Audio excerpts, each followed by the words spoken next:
Expecto Patronum. Welcome to Pop and Lock, or should I say Diagon Alley.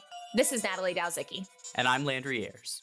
Get your Nimbus 2000 and have your wands at the ready, because today we are traveling to platform 9 3/4, Gringotts, and everywhere else you can think of in Potterverse. With over 400 million copies sold and 8 blockbuster hits, J.K. Rowling's masterpiece may never be outdone. And here to discuss it today are 3 of our favorite muggles. Cato Institute's research fellow in defense and foreign policy, Emma Ashford. At least you think I'm a muggle.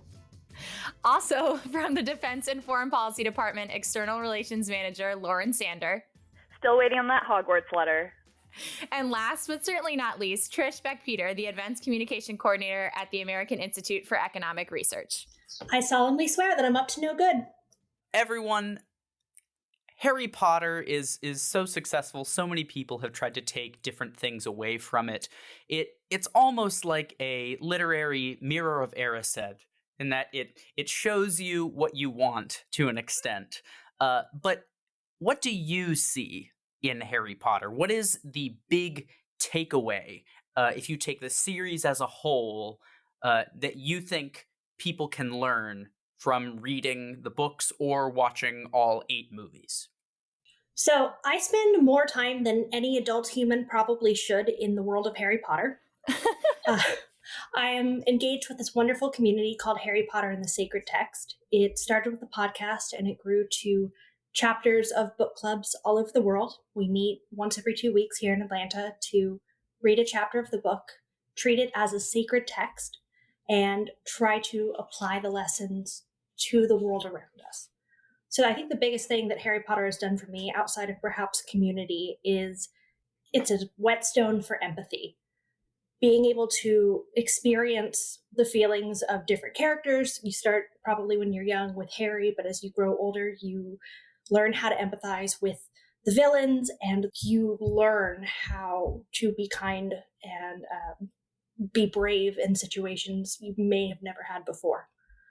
So I think the real magic of Harry Potter is what it invites us to become as we engage with the text. So I think for me, I am of that age among the sort of older millennials, where for me, Harry Potter was something that I became aware of, I think just before the 3rd book came out. But at that time, I was about 13, 14. And so for me, the books effectively came out when I was the same age as Harry and his friends. So as I read them, as I waited each year for a book to come out, and I also got older in the same way, I found the books to be sort of just a path where you as you get older, you start to understand that, the world is more complicated than just good versus evil, that there's all this other stuff going on. And I think the books sort of slowly start to reveal that over time. You start with that first book that's really very childish, right? It's just, there's a bad guy and there's bad things in the world and we'll fight them. And then you get, 10 points for Gryffindor for doing it. And by the end of the book, it's much more complicated world. And so for me, I feel like I grew up at the same time as that story was developing. And so at the same time as I was growing up and seeing that, the world is not a perfect place and the world is a lot more complicated than just good and evil, I was also seeing that happen inside these books. Sort of piggybacking off of what Emma said, in terms of the ideas of good versus evil, I think that that's one thing I really latch onto. I love when Sirius Black says, the world isn't split into good people and Death Eaters. Harry is so afraid that he's bad if he has any sort of connection to Voldemort or any sort of dark inklings. And, they see the villainization of Slytherin, and we'll talk about that later, I'm sure. But if you look at the goals of Slytherin House, they're not necessarily bad things, but it's just the way they're viewed. But I've always really loved the idea of there's good and evil in everyone. There's light and dark, and the light overcomes that darkness. And so you have to kind of have both for the world to turn. And I really like that continues on as the books progress in more mature, sophisticated ways. So all of you mentioned this idea of escapist fantasy. Honestly, the cool part, I think, as a younger millennial is that the first book came out, I guess it came out, you might be able to correct me on this, Emma, but it came out in the UK first. And I believe it was in 1997. The first movie came out in 2001. So I actually didn't get into the books until the movies already existed, partially because I was pretty young. And I remember, I don't know if any of you had the same experience. I remember that I was sitting with my siblings. I have 3 older siblings, and we would all listen to my mom read them to us first because I wasn't old enough to read those chapter books yet. And I think that's a lot of younger millennials had that experience where their parents actually read them these books. So it definitely created, like, at least for me, created memories with my parents and my siblings about reading these books. And we'd be like, okay, the next night I'd be like, okay, let's do 1 chapter tonight. And it was kind of like an introduction into young adult books. And I think that was the case for a lot of younger millennials. And I'm as young as a millennial can get. So I'm thinking that a lot of first like big chapter books were actually the Harry Potter series. I definitely had that experience. Mm-hmm. I'm so grateful for my mother for standing in line at, Borders at midnight to get my brother and me copies. And once I started reading them, we couldn't just have 1 copy because my brother and I had to stay up all night reading it. So she would stay up and go get us 2 copies of the book. And I have so many memories of that and waiting for it and reading it until 3 a.m. and then starting it over again and crying. And I just absolutely adore these books. Did it when The Cursed Child came out as well, when I was, well into adulthood. Yeah, what is interesting about Harry Potter for me is like you said, there's definitely a sense of nostalgia with it for me as well. Harry Potter as a series was what really, I think, was my first sort of spark of learning to love reading independently of anything else. My brother had read the first few books, I think, when he was sort of leaving elementary school, going to middle school, and I had heard someone talking about it, and I tried to read them at one point on my own, but never really, fell into it. And then I think I was in the 3rd grade, and it was, I think that was the year Goblet of Fire came out.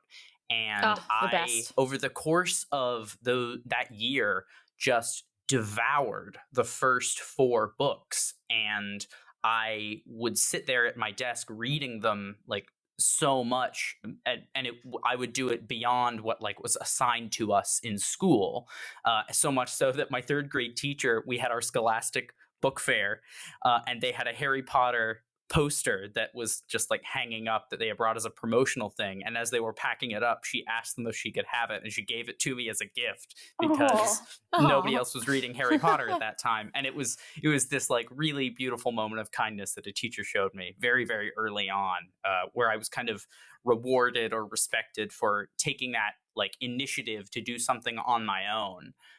So there's certainly a nostalgic aspect to it, to those books and that period, but also it certainly was an escape, like you said, Natalie. Every time a new book would come out, it was, as Lauren mentioned, there would be midnight releases and people would wait in line, and it was one of the few things, and sort of was similar to like midnight releases of movies, but for books, where people would line up, and it would be this huge like collective event that we get rarely these days because there's so much on-demand content now. But it was a big deal when these books were released, and we would always end up like 3 or 4 years in a row going on a family road trip, and we would always go to New Mexico when they were being released. So we would be in the middle of nowhere in the panhandle of Texas, and we would have to stop at a Walmart, first thing in the morning, and there would be a display, and we would run in, and my brother and I would both grab copies. And what would normally be like pulling teeth sitting in this 14, 15-hour car ride through the middle of nowhere was suddenly like the most exciting portion of the trip, because I could just sit and read my book, and there was no distractions, and my parents were like, that's great, go ahead and read. And it really is like a magical time where I was able to just kind of get lost in that story. So that the idea of escapism is certainly much more apparent to me the more I think about not just the stories themselves, but the context of how I consumed them. Part of what I find fascinating about this is, as well, is not just the sort of age thing, but we're recording this in America. You're all born and raised in America, I assume. I was raised in Britain, and so when these books started, they were really so very popular. They started in the UK, but then they got very popular in America, and that wasn't really expected. This kind of genre of book, like the boarding school story, Harry Potter blew up into a big phenomenon, but that kind of story does exist in like British children's literature, and it's a fairly normal thing. And for some reason, this one really blew up in America. And I remember, it got so big that when the first book came out, there was an American version and a British version. So they took the British stuff and they translated all the British idioms and all the words to make them American. And by the time we get to like book 3, they're not doing that anymore. British slang is now just normal in the books because they've become such a big phenomenon. What I really love about all of your stories is it seems the central tenet is that Harry Potter helps us love each other. It helped you connect to your families. It helped you connect to your teacher. It helped you connect to your community. It helped you connect while you were traveling. It helped you connect to a culture that was outside of your own. I think that's the really amazing thing that the series lets us do.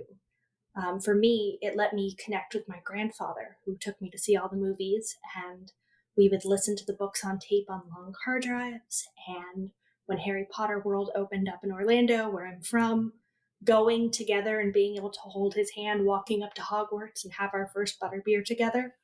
Aww. And then later passing the torch to my little brother when he was reading them, taking him to Diagon Alley and buying him his wand and his butterbeer.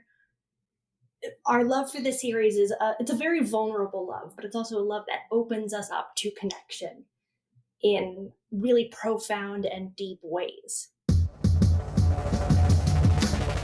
So I was kind of wondering, a few of you brought up this idea how Harry Potter's kind of about good versus evil and what can happen when you abuse power. And I was wondering if we could kind of dig into that more, because I don't necessarily see this series as specifically like good versus evil. Some of the earlier books, yes, but I think some of the later books are much more complex than that. And I was wondering if you all felt the same way. I think the difference for me is how evil and good are treated. So in the beginning, it's treated as if there's this very definite binary, good is good, bad is bad, evil hurts people, good helps people. It's very binary. And we don't really examine the motivations of bad wizards. We don't really examine what makes someone evil other than the confines of like murder. But over time, we see this gradual deconstruction of the myth of the greater good and the nuance of evil, and it becoming about choices and motivations. And so we get to see a complex view of the characters where it's not they're evil because they're evil, but they're evil because they make these choices for these reasons, and their choices end up hurting others in these ways. Especially with what's his name? The rat. Peter Pettigrew. Peter Pettigrew. Yeah. Peter Pettigrew is in Gryffindor, right? Yes. So it's just not it's not a black and white thing. And I think we start to see that even just with an example like that. He made the wrong decisions, and he saw the consequences of that. And it's just because you're sorted into one house or people think you're one way, it's how you act when people aren't looking, or when you're given a taste of power or something like that. Well, I think it's also a lesson in how you can't necessarily trust other people to make those choices for you. Because, again, at the start of the series, it's not just that there's this real, black and white, good and evil frame. There's also a lot of, you trust the authority figures. They know best. You trust your teachers, you trust your parents, etc., etc. And again, sort of by the end of the series, you see that maybe you can't always trust the people that you thought were authority figures. Or in the case of someone like Peter Pettigrew, right, he's led astray. He goes off and he finds somebody that he thinks is an authority figure, and he goes with that and trusts them and follows them, and it leads him down this really dark path. Yeah, and I think there are quite a few other times that like you see kind of this power struggle. I mean, mind you, take the Elder Wand, for example. The immense power it has, and the symbol of that, it's like the end all be all, the most powerful wand there is.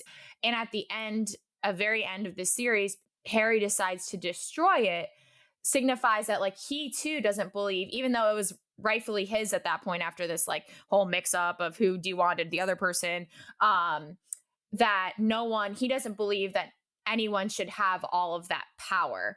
Now, many libertarians thought this was like, Harry's a libertarian. He's on Team Us. I don't necessarily see it that way, but maybe that's just because I'm not always looking for that.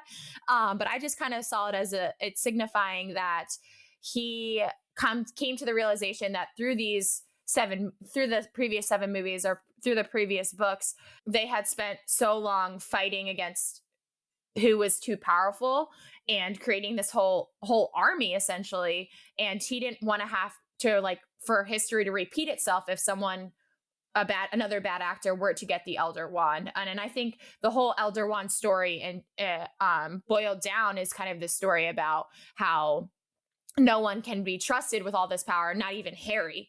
But I also thought it was interesting when I was going back through some of the quotes from the movie in order to prep for this podcast. And I saw that in the very first movie, Professor Quirrell said, "There is no good in evil. There is only power, and those too weak to seek it," which I thought was a really cool quote that I definitely did not pick up on the first time I saw this movie way back when. But I just thought that was like almost a perfect description of the power struggle throughout the Harry Potter series. To piggyback on something that you said about bad actors and good actors with the wand, I think that's something really interesting that we see in Deathly Hallows when we get more of Dumbledore's backstory and his struggle with the Hallows. Sometimes it's easy to assume that the idea of this story is only bad people do bad things, but the idea that even Dumbledore could be seduced by that power and seduced by really the myth of the greater good was very central to Dumbledore's struggle against lust for power. It shows us that it's within all of us, which I think is one of the really gorgeous things about this text. So what do we think about Hogwarts? Is it a private school? Is it a charter school? Is it a public school funded by the Ministry of Magic? What is our take there? So it's a little weird because it's got elements of both private and public schools, and to be even more confusing, in the UK, public school sometimes means private school, and then you say state school for the government-sponsored school. So it's just crazy confusing. But Hogwarts has some elements that are clearly state or public school that are, like obviously the Ministry of Magic plays a role. They're determining the curriculum. We see that a lot in Order of the Phoenix, right, where we see Dolores Umbridge go in and subvert that and use that authority to change the curriculum. So the Ministry has a lot of control over it. But equally, it's got all the trappings of a classic English or Scottish private school, somewhere like Gordonston that Prince Charles and his father both went to, right? So it's a boarding school. A lot of the students live on the premises. They all eat together. They have a study hall the same. So it mixes elements of what like would be your average British kid's school experience with this more classic boarding school thing. Well, because I had assumed for the most part, maybe I was just going off of like how much control the Ministry of Magic has over Hogwarts, like in terms of taking professors in and out and kind of like influencing the school, that I just presumed that was through taxpayer dollars. I don't know if that's like super negative of me, but I just assumed that it was a public school, but it was just like the premier school. And I think I don't know if you guys all got this sense, but throughout the series, I was thinking that like you had to be of a very high merit to get into Hogwarts. They didn't just let any wizard into Hogwarts, right? So Well, that's really interesting because I did some research on Pottermore. of course I prepared for this. And apparently in the Wizarding World, which is the official name for the Harry Potter universe that J.K. Rowling has her iron grip around, apparently in Britain,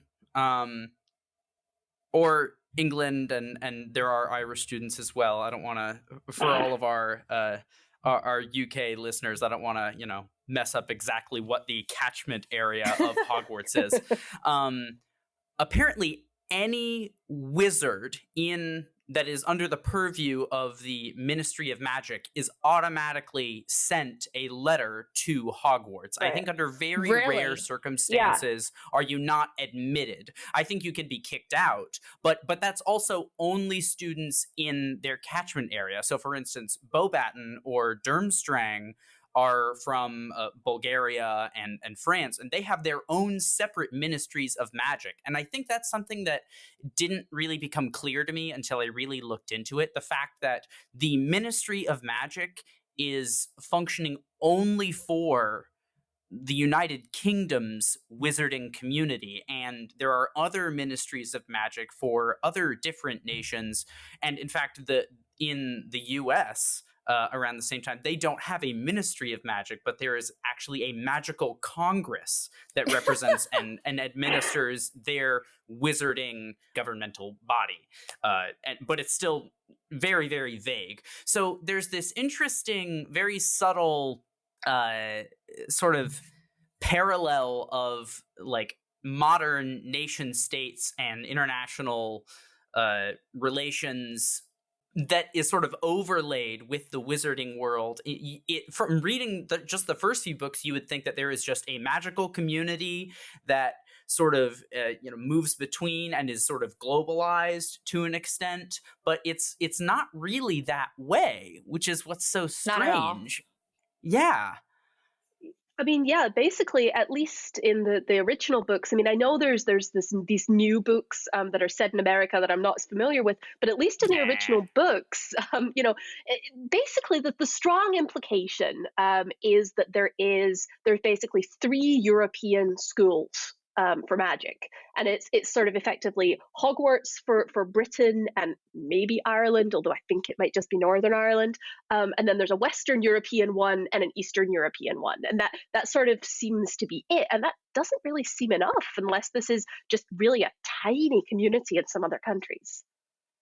It's true, and I'm curious about the ratio of because there's so many people in the wizard community, in the magical community, it seems that is it a sort of like, and they have ways of sort of disguising their presence. Is it a 1-for-1 comparison? Is it a shrinking demographic in the entire world? Is it there's 3 muggles for every 1 wizard?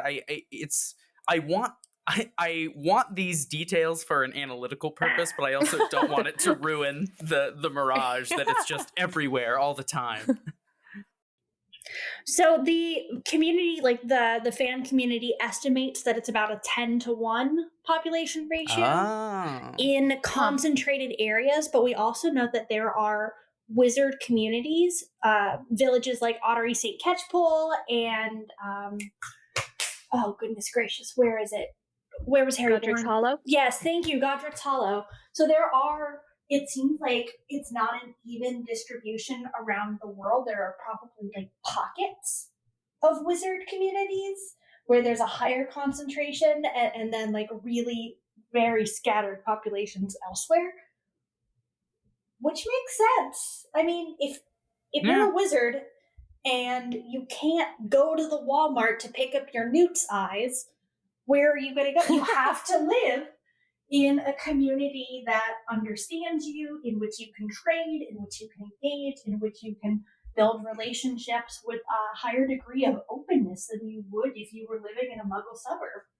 I feel like living in a muggle suburb would be a very isolating experience for a witch or wizard.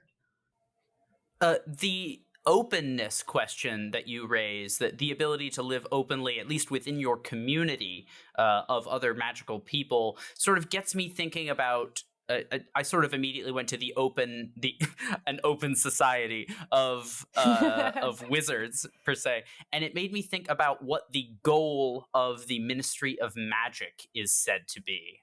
Basically, the goal of the Ministry of Magic is to sort of make sure that muggles don't know that witches and wizards are still very present in the country. What do you think of the Ministry of Magic? Do you think that is a good representation of its goals? Do you think that it does that well?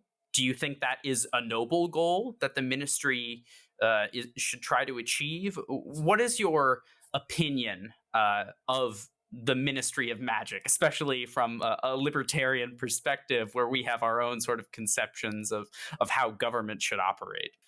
So I have multiple problems. This is maybe we could say it's a layered problem. So for the first few books, the ministry was kind of like it was mystified, right? You weren't exactly sure what they were supposed to be doing. You would get like the newspapers from them, like in the movies and in the books, and you're like, okay. And then they got a little bit more active come the fourth book, and obviously the later books, especially when Dolores Umbridge comes into play and Voldemort is more out there, so to speak. And I just thought, from a perspective of like, what actually do, they didn't serve much purpose, which I guess like from a libertarian perspective is like, if you're doing, if you don't serve much purpose, that's like, okay. But then yeah, that tracks. Kind of flipping the switch in terms of like having a noble goal or noble cause. I think this whole separation, and people have defined it different ways, but this whole separation of muggles versus wizards, which is in tension the entire series, right? And that this idea that wizards are obviously above muggles because, they have magical powers. But I think the issue about it being like a good cause is I don't think they should be separated. Like, if you look at the wizarding world, in terms of technology, they're very far behind. Especially if you're looking at today's world. I mean, mind you, if the books were written in the 1990s, it's a little bit different. But they don't necessarily share that type of knowledge there's no knowledge sharing going on with muggles, because the muggles get their memories erased, or the Death Eaters come in and kill them, or get their memories erased. But they don't have any recollection of wizards. And I think there is value in having this knowledge sharing. I'm not talking specifically trade, although trade would come into this as well, but this idea of knowledge sharing and maybe like benefiting off of each other, because it does look like Harry Potter's like world in terms of like technology and like setting is like somewhere stuck in like the early 1900s from a technology standpoint. I think what I scribbled down is that wizard kind seems to have advanced right up to the Industrial Revolution. Like, they're still wearing top hats and have servants and live in castles and use lamplight. And, they, out of fear or pride, I think it is really, they don't want to interact with the humans, even though they've seen their technology, they've seen the cars, they've seen all these things, but they think they're better. And so I think that the government, I mean, I wrote who's better off, but I really think it's the humans. Like, they might have magic, but they have seen these advancements and they're choosing to ignore them. The humans have not seen the magic. And I think the government is just propagating this us versus them concept. They're just making sure that it's separate. And then people like Mr. Weasley are so interested in technology, like even little things that would help like poor families like the Weasleys. He gets made fun of, and those people get murdered by Death Eaters. It's I just think it's really interesting, but that's really what the government kind of stands for. So I think that the Muggle studies people are always going to kind of be made fun of, and it really just doesn't make any sense to do that. They should be learning from them. So if I could add another layer, it's hinted at a couple of times that there are some deep psychic wounds in the wizarding community about things like witch hunting. It's very subtle. Interesting. So, for instance, there's one scene in which Harry is reading his textbooks, which never happens, by the way. Harry never reads his textbooks after he meets Hermione. Usually Hermione does his homework. Yeah. It's hinted, or it says that Hermione won't do their work for them, but if they give her a draft of their essay, she'll edit it and proofread it to the point where she basically does the work for them. Anyway, so it's hinted that there is this deep psychic wound about how wizards and witches were persecuted and burned. It didn't actually hurt them. There was a charm that would make the flames feel like tickling. But this idea that they've been hunted and persecuted. So my bigger theory is that before the International Statute of Secrecy, before the witch burnings, there were probably witches and wizards living openly to a degree in Muggle society. And this tracks in our history, our actual human history. The idea that there were healers and there were, the magic people who had a way with herbs and poultices, and that there was a world beyond our own that was just accepted to be a part of the universe in which we all lived. And so tracking that out, the idea is they probably lived openly, and then probably religion and science and shifting ideas about good and evil and the occult changed the way the Muggles viewed the wizards and the witches and put them in danger. And so their option was probably, some people were like, well, let's just kill all the humans. Like, who cares? Oh, gosh. Well, I hate to say it, but that's probably what some people were advocating. Kill all the Muggles and take over the world because we can and we have the magic, and why not? I mean, that's essentially Voldemort. Oh, absolutely. Yeah. I have a lot of feelings on Voldemort and his psychology and what his psyche would think of him. But we'll get there soon. That could be later. But yeah, I think the idea was either we have to engage and we have more power than them and we will obliterate them if we have to engage, or we disengage, we hide in the shadows, they stay safe, we stay safe, we stay separate. And maybe that isn't necessary anymore, but I think we have to acknowledge what community wounds and what community narrative is driving them towards separatism, and maybe it is for the good of the Muggles. Maybe not for the good of the wizards. I think having Muggle-born witches and wizards in the ministry, and especially in high-ranking positions, would open up the society to pens and cars and buttons and zippers. They don't have zippers. Yeah. But I mean, back to the technology question, though, because I find it really interesting that Lauren was saying, well, the wizards only advanced to the start of the Industrial Revolution. But if you think about it, the way that the stuff is written, it implies that they got there hundreds of years before we did. Mm-hmm. And a lot of these technological things that they don't have, they have substitutes for. Right? They can travel instantly through fires. Why do you need a car? They can speak to one another over long distances using charms. Why do you need a telephone?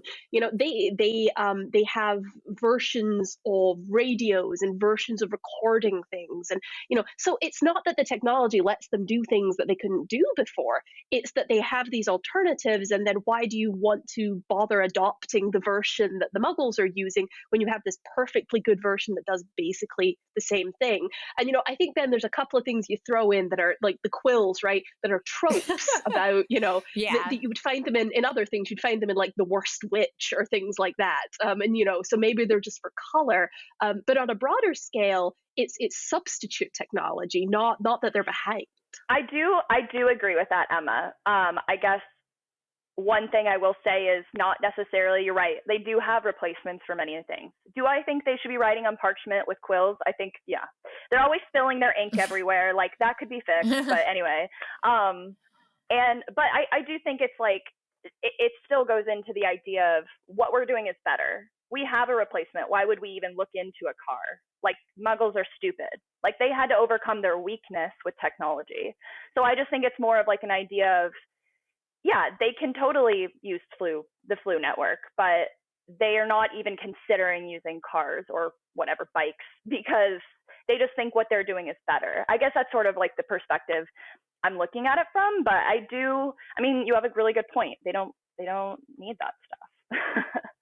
I would be really interested in an analysis of the series from an ability standpoint, because what becomes very, very clear upon reading is while there are fantastical characters and non-human creatures, most of what we're observing are still humans in how they act and their desires and their search for meaning and community and love for one another, and they're still very, very human and driven by the same psychology and desires that muggles are.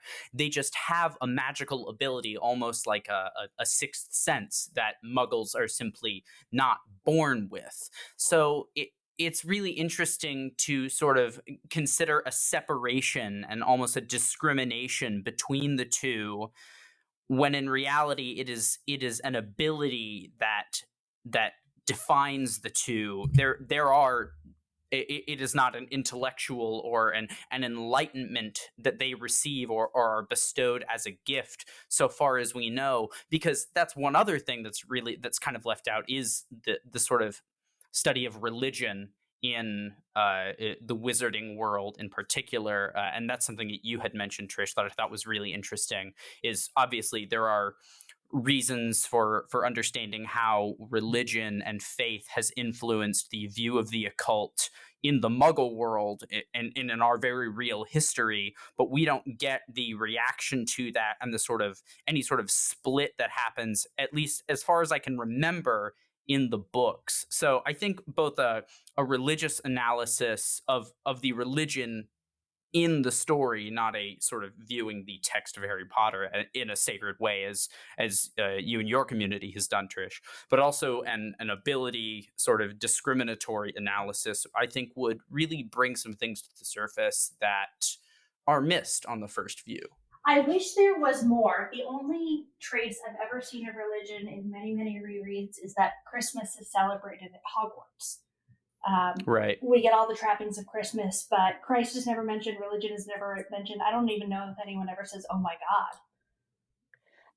Christmas in the UK, so it is a religious holiday, but it's also a widespread secular holiday. So Muslims in the UK, for example, which is a huge community, or Sikhs, which is a large community, they also celebrate Christmas in a way that they wouldn't necessarily do in America. So that's not necessarily an indication of religion.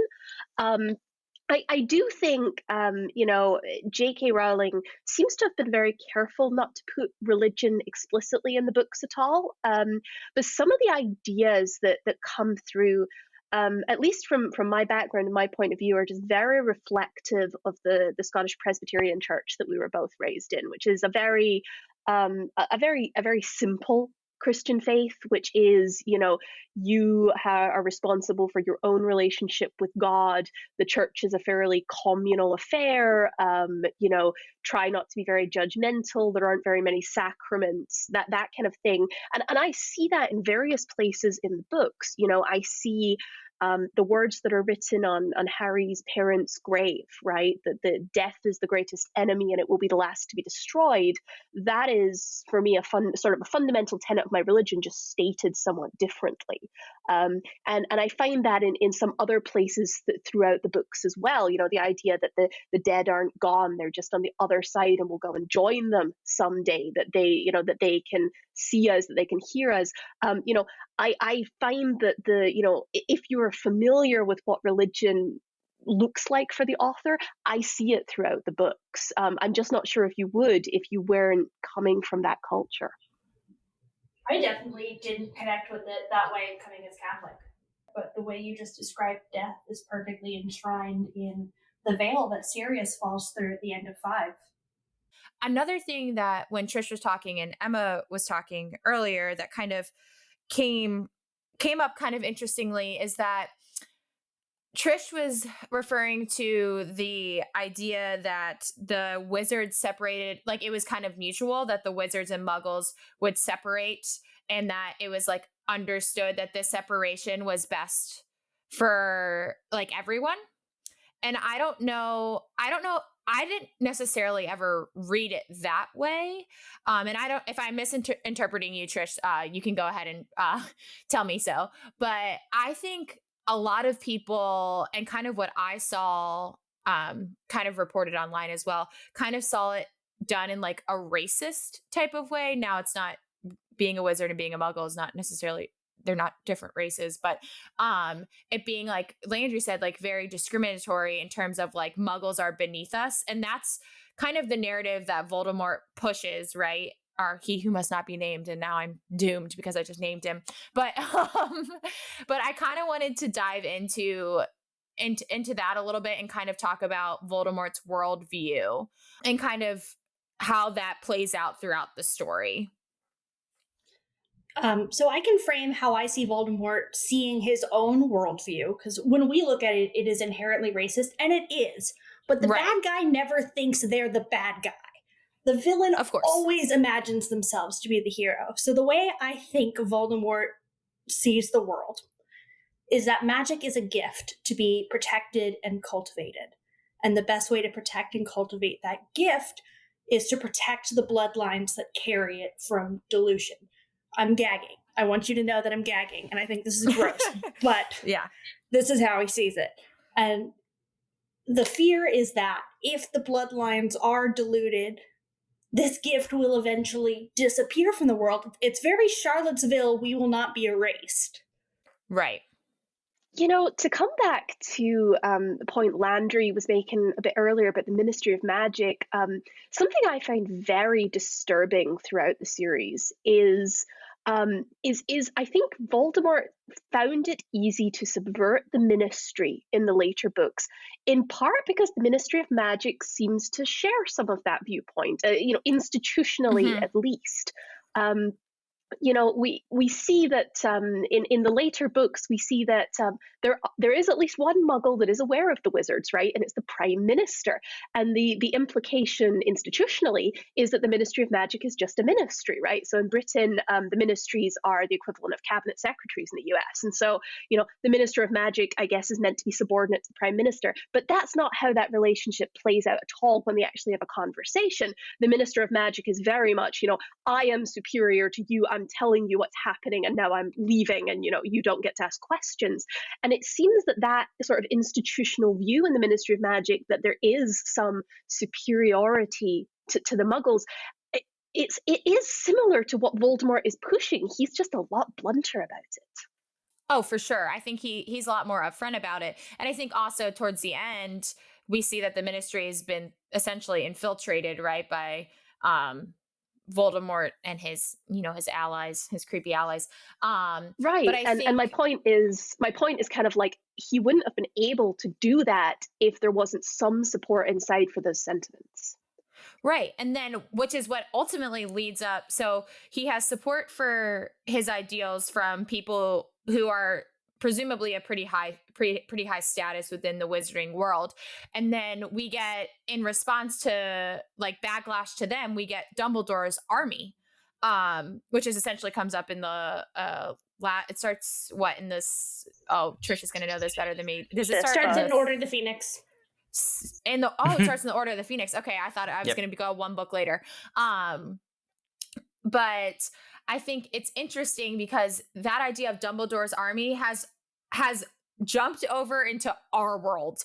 And I say that in a way that at protests or at rallies, there have been many, many reports of people holding signs and other types of signs and stuff like that that say like we're representing Dumbledore's army, which is interesting because that's kind of what they view, like the millennials, older or younger millennials view as like a symbol of like pushing back, a symbol of like this is our voice. And I just think that's super cool.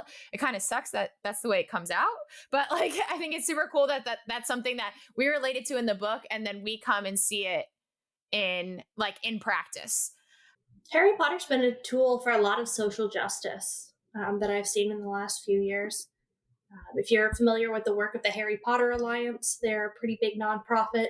They span 6 continents and 35 countries. They do a lot of fundraising in that capacity. They also have the Granger Leadership Academy for fan activists, which I think is great. That's great. The Harry Potter community that I'm part of raised $58,000 for Raices to help families trapped at the Mexican-U.S. border. It has become a voice for activism. To play devil's advocate, or he who must not be named advocate, maybe, I guess, in this to play the context. Death Eater. Yeah, playing Death Eater. Yeah, my comment to that was just, on the other hand, you can kind of, and I wrote this in the notes, I think Natalie saw it, but you can kind of parallel it also to the gun debate. And I'm not saying whether I am pro Second Amendment or against it. That's not my point. But they say specifically, especially when the ministry gets involved, that they're not being taught to defend themselves, and they are not allowed to defend themselves, and that the government is trying to make them weak, and which is usually never a good sign. And so part of Dumbledore's army is them taking that into their own hands and secretly finding a way to learn to defend themselves and use the tools that they have to defend themselves. So I just think it's funny because it has such a social justice spin in the real Undertone. world, but at the in the same vein, it also has sort of this libertarian. The government needs to not tell us what to do, especially in turbulent times. We want to be able to take care of ourselves, and at the end of the day, if we're not allowed to do it, people are going to find a way to do it. So I just think it's kind of funny. There's sort of two ways to look at that exact group of people. I think Dumbledore's army is a well-ordered militia. Yes, exactly. It does come back to this point about like authority figures, though, because I feel like part of the Dumbledore's army thing is saying, well, there's no authority figures that can help us now. Ironically, then they name themselves after one, but we're going to have to do it for ourselves. But I do think that's why so many people of our generation have taken that message and taken that name. When they want to push back on the government, when they want to push back on sort of things they very much disagree with in public policy, they're saying, well, we're gonna come out and do this for ourselves. And it's a message, it's a way of making it relatable to people who perhaps don't necessarily engage with the policy process in a regular behavior, but read Harry Potter to their kids at night. Absolutely. And it's also something that's not something I would have picked up on when I was younger, having either my mom read it or myself read it. But now that you go back and analyze, you're like, oh, okay, like there are so many more layers in these stories than you would originally think about, especially over your first read through. I'm actually considering now rereading them all after this discussion. But just because you look at it from a different lens, and now like that, we're in like different stages of life than when I first read them. I'm going to consume it in a very different way. So let's go with, what's your favorite book or your favorite movie in the series? They can be different. Let's start with Trish. My favorite book is probably Order of the Phoenix, because I do love to see that uprising. And it also gives us like the beginning of Book Ginny, and Book Ginny is so badass and awesome starting in Order of the Phoenix. I hate movie Ginny. I'm sorry, Bonnie Wright, but I hate movie Ginny, but Book Ginny is just such a badass in Order of the Phoenix. But my favorite movie is probably Sorcerer's Stone, because of what it allows me to feel experiencing it over again. And because Christopher Columbus was a lot more adherent to the text than some other directors. Alfonso Cuarón.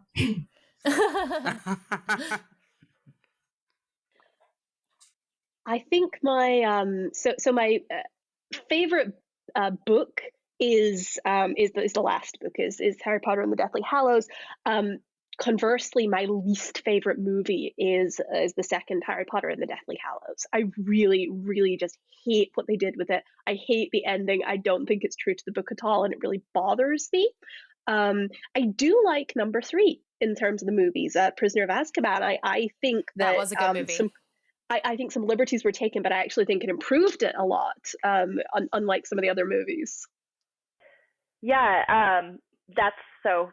She took my favorite movie, but the third is my favorite movie, and I know that is sort of a different one for a lot of people because of the director was different, I believe, for just that movie.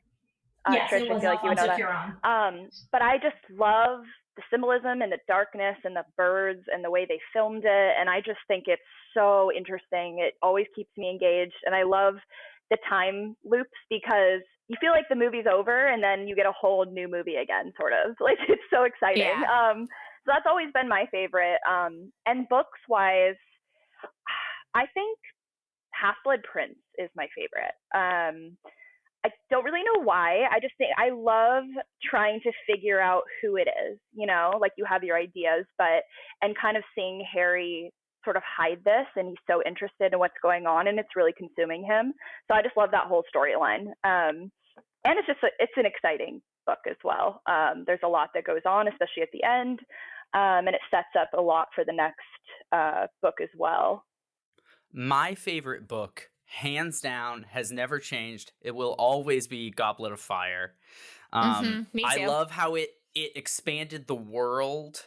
And you got I feel like a little bit more of just outside of what the Ministry was when you got the other schools. I thought the Quidditch World Cup was this really cool way to start the story. The Triwizard Tournament is this awesome, like, nested raising of stakes within it.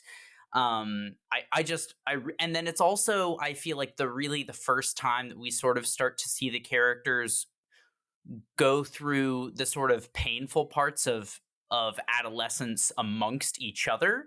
I feel like they have a lot of, like, kid problems in the first 3 books, and obviously much bigger things with, like, you know, good and evil and, like, you know, saving the wizarding world and all. But I feel like the tension between, you know, Hermione and Ron and like the drama of the Yule Ball, I just eat up. And it sort of reminds me of, you know, being young and that, like, awkward uncomfortability more than any of the books had at that moment. So it always really stuck out to me. Yeah. Movie wise, having just rewatched them all, it's tough. I like Goblet of Fire once again. I don't know if it's my favorite though. I also really like Prisoner of Azkaban, and I think it's the darkness that draws me to it. The palette changes pretty drastically with it, and obviously with the different director, that's to be expected. But it sort of kind of, all the other movies I feel like kind of tailored themselves after it from that point on, and I don't see as drastic of a shift from that point. It's not perfect, but specifically the scene with Lupin and Sirius Black and Ron, Hermione, and Harry, and Peter Pettigrew, and Snape all in the Shrieking Shack when they reveal who Wormtail is. It is everyone is at 100%. It is amazing. No one is resting on their laurels from an acting standpoint in that scene. Gary Oldman, like, you think he like the turn that happens in the middle of that scene where you think he's about to, like, kill Harry and he's this crazed lunatic, and then you reveal and you understand that all of this emotion is born by his love for Harry and his family. It really just changes the way you see everything in that moment. And there are all these conflicting sort of dramatic ironies that you understand looking back at that scene, with Snape and his conflict with them sort of coming in and threatening, and his loyalties going on. It's a really complex scene, and it kind of it was a high point in that movie for me that I just remember. So that's kind of sticking out as my favorite. Yeah, my favorite book is Goblet of Fire for similar reasons that Landry pointed out, and also Goblet of Fire is my favorite movie, but for different reasons, because on film you can finally see that, like, the characters are growing up, and, like, not only, like, literally, like, Harry Daniel Radcliffe is no longer, like, 2 feet tall and looks like a 5-year-old. But, like, it's one of the like, first movies where, like, I also felt when I first watched it that, like, I was growing up with them, and I know that there's like this sentiment for like a lot of different movies. Like recently they've been talking about how our generation grew up with Toy Story, like between the years that the Toy Story movies came out. Same with like Monsters Inc. But I just really thought that when I first saw the Goblet of Fire, that I could relate to it the best because I could kind of understand their growing pains, if that makes sense. And that's also probably the movie I've seen the most, like in terms of repeatedly, which I'm not going to say it gets better every time I watch it, because there's definitely a threshold that it's gotten to that, like when I rewatch it now, it's just like not as exciting. In terms of like rewatching the movies, I get most excited to watch the first 2 or 3 again, partially just because I haven't seen them as often, and but they're not necessarily my favorite movies. So we can't do this podcast without asking what Hogwarts house each person would belong to once we got that lovely letter and packed up all of our bags and went to go get sorted by the lovely sorting hat. So please give me your best pitch for what house you would be in Hogwarts. I'm a Ravenclaw with Gryffindor tendencies. I relate very I have deeply. a rising Gryffindor with a moon Ravenclaw. If you want to make it even more complicated, we can add in the idea of aspirational housing, the idea that you are sorted into the house not of who you are now, but the best version of yourself that you could become. And then I would want to be a Hufflepuff. I would want to be a Hufflepuff. I'm not. I mean, obviously everybody wants to be in Gryffindor. I'm pretty confident I would end up in Ravenclaw, just because I've spent my entire career doing book learning stuff. I do have a sneaking fear, though, that I might actually be a Slytherin, because I tend to be a bit conniving, and so I would happily accept Ravenclaw if it meant I didn't get sorted into Slytherin. If I'm being honest with myself, would say Ravenclaw, because as well, we all work at a think tank, or the Cato ones of us do. I value education and I really enjoy it. I also love wit. I'm very sarcastic, but that also sometimes I feel like I would be in Slytherin, which a lot of people are like, "You're not evil. Why would you say that?" But again, like I was saying at the beginning, Slytherin is not necessarily bad. The values are ambition, cunning, and resourcefulness, which I feel like I have. A lot of people in DC have. You kind of have to do well here, and so it's almost kind of my aspirational house, maybe. But I definitely see the tendencies. I just obviously wouldn't want to be in Slytherin while there's such sketchy characters there. So in that case, I would probably want to be in Ravenclaw, because I think they're all smart, but I think they'll all be secretly a little bit conceited, maybe. So that's kind of why I've never really wanted to be in Ravenclaw, but that's probably where I would be. I'm so glad to be surrounded by my Ravenclaw brothers and sisters. Wit beyond measure is man or woman's greatest treasure.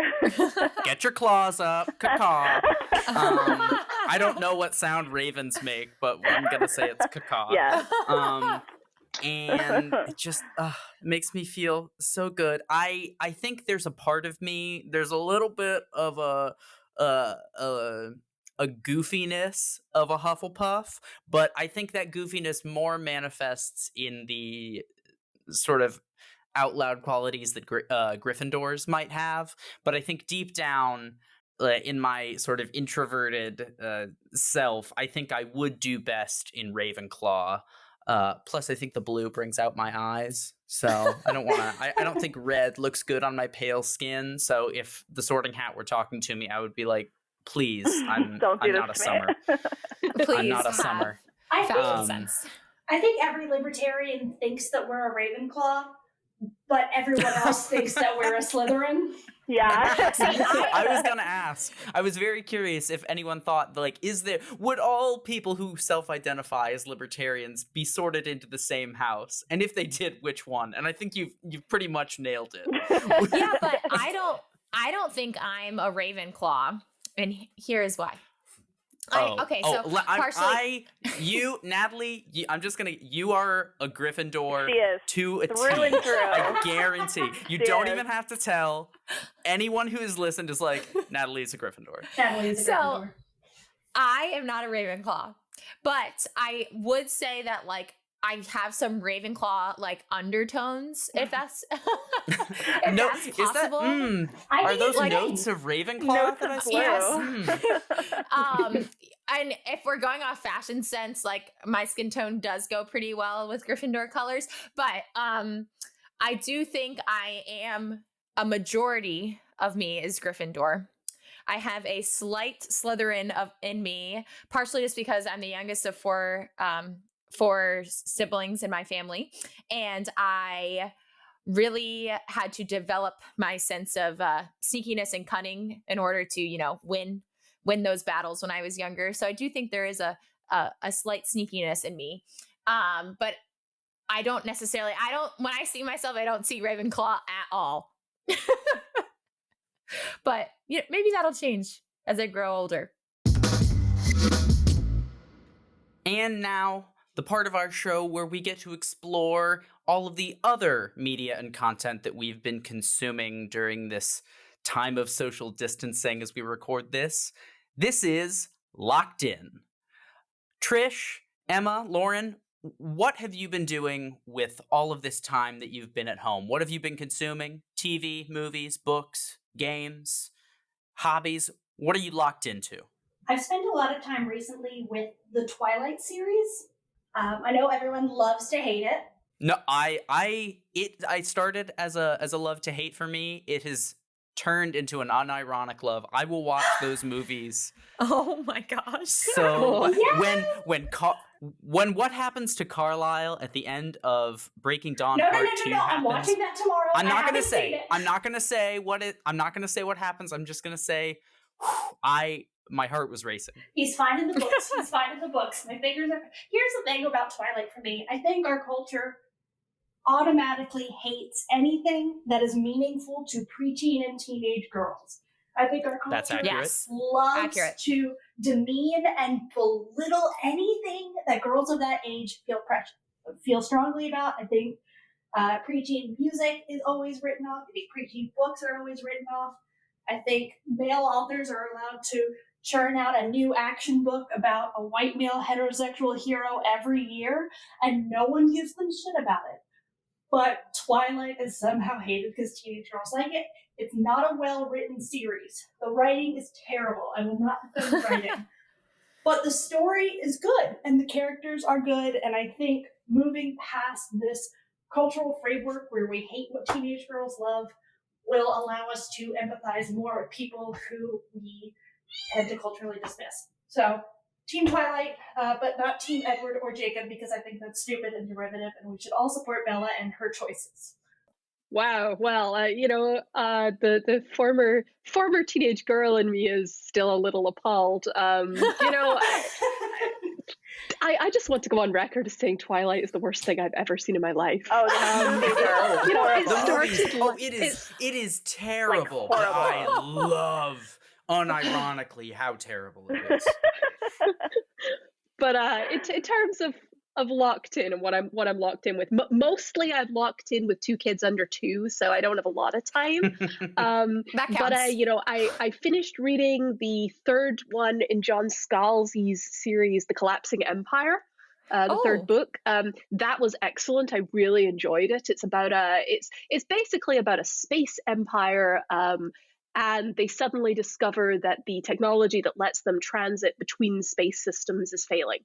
And there's this long-term collapse coming. All of humanity is going to die. What do they do about it?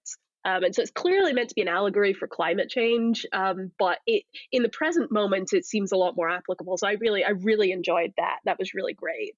And then in the rest of my time, I've been working my way through replaying Horizon Zero Dawn, which is a really great game for if you like sort of first-person adventure RPG games. It's mostly an action adventure, but it's set in a post-apocalyptic. I guess, Earth. We don't really know, and there's this whole story that unfolds basically as the main character tries to not only like find her own way and solve her own story, but also figure out, what the hell happened to cause the apocalypse? Why are there all these ruins all around? Even though she lives in like a tribal society, why are they living in the ruins of, our society from today? And what caused the apocalypse? And it's really great. So I'm enjoying that.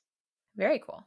So I am a bit of a TV show crazy person. I tend to rewatch TV shows, and I've been self-isolating with my neighbor downstairs, and so he comes up and gets coffee every day from my coffee maker because he doesn't have one. But anyway, he's always like, "How many times have you seen this show? How many times have you seen this show?" Like, I rewatch the same stuff. So I have been rewatching. I just rewatched Supernatural, all 14 seasons. Good show. And yeah, and I'm rewatching Lucifer. I rewatched Another good one. The Chilling Adventures of Sabrina. I'm sensing a theme. Yeah.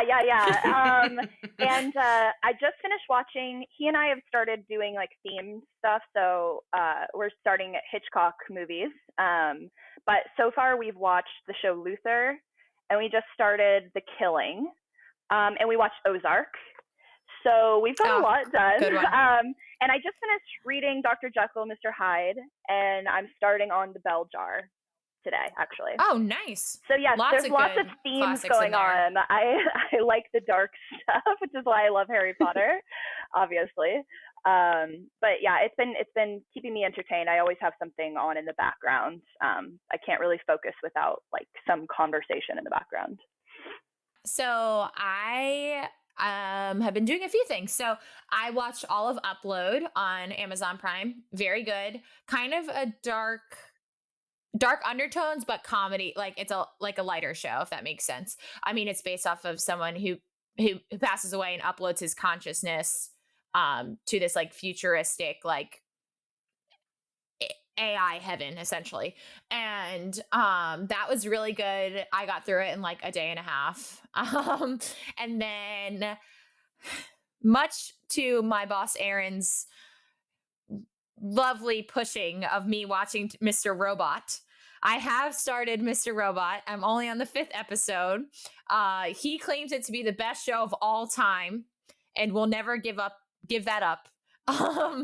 And Landry also likes it a lot too. So I just started that. So I don't have many reviews on it.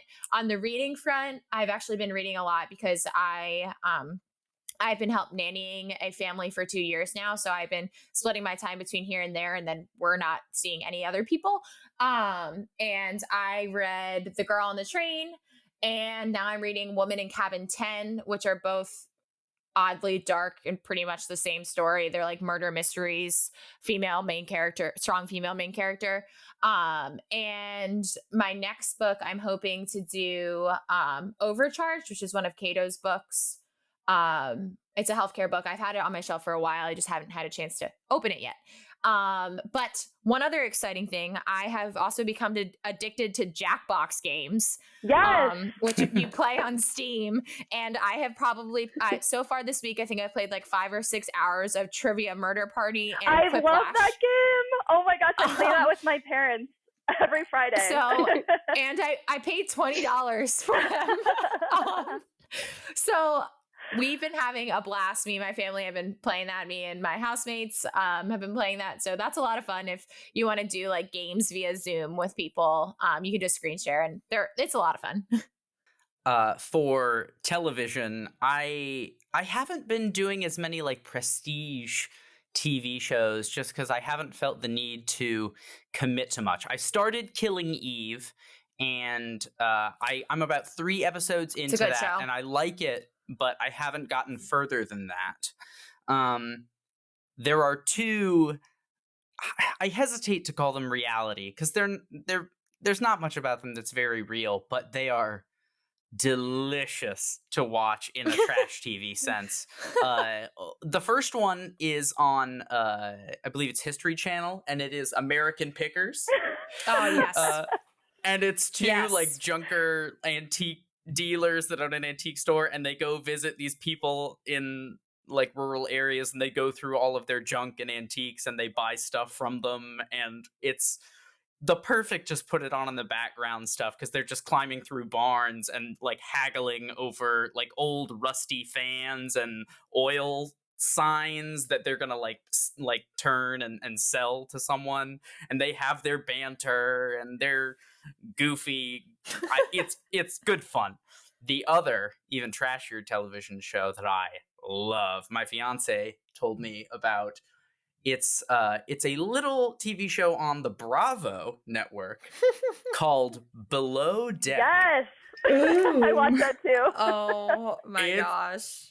It's so good. It's about yachties, the staff of luxury yachts over the course of a charter season, and all of the drama that goes down between them while they're trying to please these like 7-star charter guests. Delicious drama. And it is phenomenal. Oh my god. It's great. I love it. Landry, did you know that there's multiple like Below Deck? Oh, we've watched Mediterranean. We've watched the classic one. We just started Sailing Yacht. We've watched multiple seasons. We just got the Bravo app. Yes. It's been good fun. Good. I also have been painting a lot of miniatures for my Dungeons & Dragons campaign. Yeah, that's so exciting. I actually have 2 campaigns going right now. Are you using Roll20? Or are you meeting in person? We were doing in person, and we started that way for one of them, but we tried Roll20, but it just became kind of cumbersome. So we just do it over Google Meet. And I will do like a Google slide that everyone can get on and see that, and I kind of move like little tiles around for if we use a battle mat. I love it. And then I have a Wild Mount campaign because I'm a big fan of Critical Role, and we'll be playing that tonight as well. But I've been painting miniatures for that, for something tactile to do with my hands. And I've never done that before, so it's been a fun hobby. We've actually been considering changing the Libertarianism.org team meeting each week to just a D&D game. I'll do it. You guys hiring? I'll run a game for you. God, I miss all this stuff. Guys, never had kids. Seriously.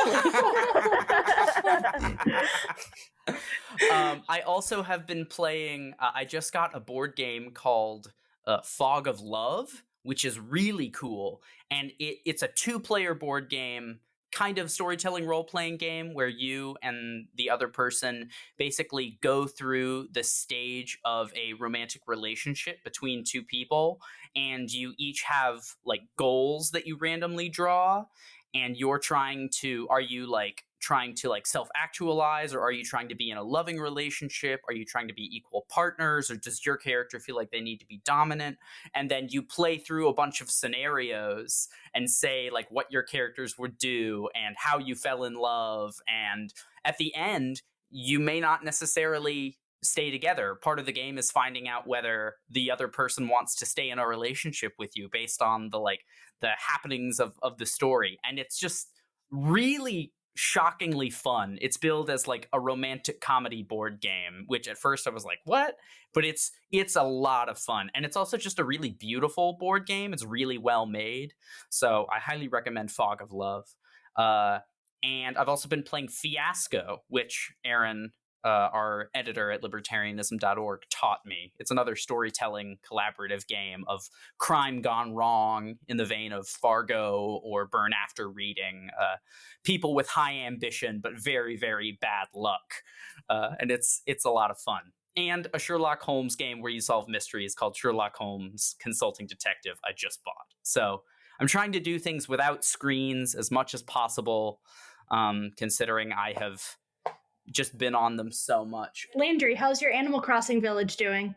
Oh, yes. It's going pretty well. I just built an infinity pool in the back, and we are officially cliffside living up at the top behind our newly moved museum.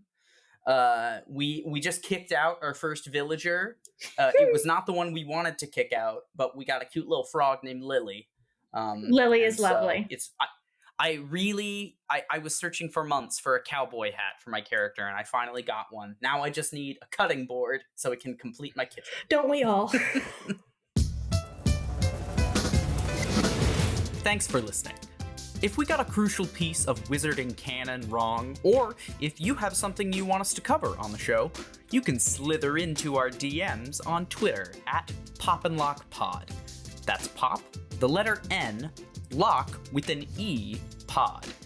Make sure to subscribe to us on Apple Podcasts, Spotify, or wherever you listen. We look forward to unraveling your favorite show or movie next time. Pop and Lock is produced by me, Landry Ayers, as a project of Libertarianism.org. To learn more, visit us on the web at www.libertarianism.org.